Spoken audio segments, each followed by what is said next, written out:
Hi, my name is Amanda Richardson, and I'm an author for HealthyPlace with the Debunking Addiction blog.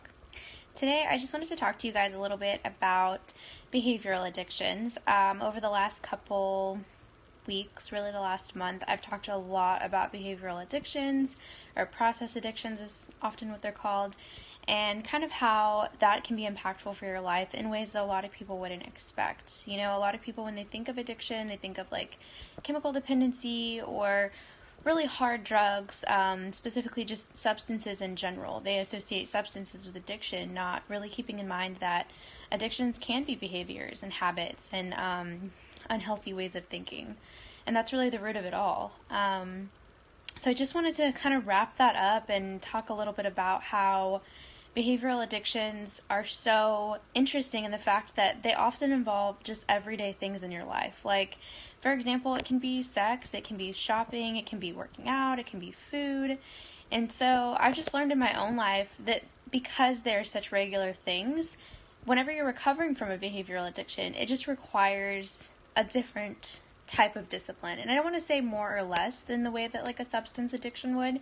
It's just different.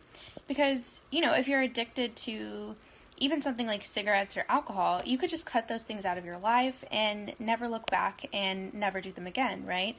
But if you're addicted to food or sex, it's likely that you're going to have to eat at some point again in your life, and most people are going to want to have sex again in their life.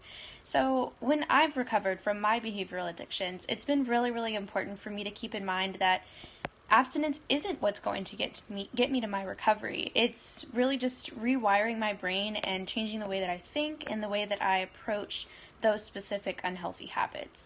For example, instead of avoiding meals, I just try to rewire my brain and change the way I'm thinking about meals, the way I approach meals, or the way I approach sex or shopping. I'm not turning to those things in order to cope. I'm not using them as coping skills because I know that that will put my brain in an unhealthy place. Instead, I'm looking at those things as a part of my life, but they're not the main thing I look forward to, and they're not my drug of choice, so to speak.